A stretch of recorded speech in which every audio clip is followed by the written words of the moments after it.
1.64 tactics. Focus on teaching people the fundamentals. People who are new to gun ownership or even thinking about buying their first gun. So what I'm going to go over is buying your first handgun. The top 7 considerations in my book. Number 1 is going to be understanding the legal requirements. Study your state and local laws. Find out, number 1, if you're able to own and purchase a firearm, and 2, learn places like where you can and can't carry. Do you have to have a CWP? Does your state have constitutional carry? Understand that before you even go buy your first one. Number 2 is going to be get some safety training. You need to know how to safely handle your firearm before you even buy your first firearm, in my opinion. Because if you buy it, you take it home, you're gonna want to do some stuff with it. You're gonna want to take it to the range. If you don't know your safety rules, that can be a recipe for disaster. Number 3 is going to be determine the purpose. Is this something you're going to conceal carry? If this is something you're going to have at home as a nightstand gun or bump in the night gun, things like that, because that's going to play a lot into what type of firearm that you're going to get. Number 4 is going to be choose the type of firearm. Are you going to get a revolver, striker fire, things like that. You also want to look at what caliber you want. The easiest way to look at it is get the largest caliber that you can fire accurately. A good starting place is a 9mm. They're common. You can get them anywhere.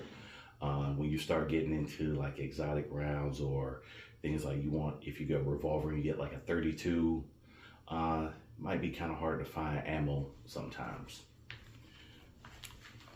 Next, you're going to want to research the brand and the model. Find out if it's a quality handgun.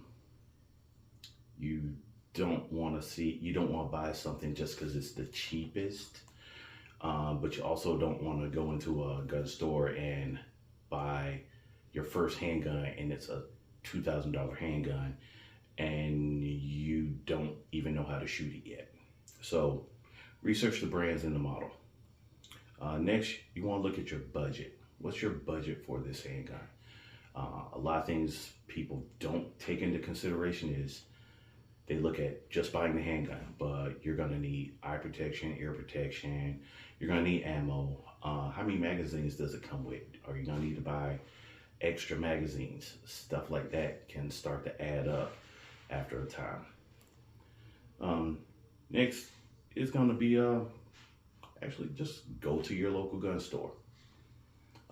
Any gun you decide you want to get, before you purchase it, you need to get hands on it, see how it feels in your hand, and then if that gun store has a range, like say Palmetto State Armory, something like that, see if you can rent that gun, actually take it out onto the range and fire it. Make sure you can handle it and make sure you can, deal with the recoil. And last but not least, you want to practice and get familiarized with that handgun. A lot of people think that, okay, I bought a handgun, I went to range, I shot, 30, 40, 50 rounds, and then it's gonna sit in the closet for a year. Being good at firearms it's a perishable skill. So you're gonna have to practice, you're gonna have to go to the range and take training courses. Learn from somebody who actually knows what they're doing, things like that, because everybody's gonna think they're John Wick and you're not. So get the training, get familiarized with it, practice. You have to spend time with it to get good. All right, see you guys next time. Remember,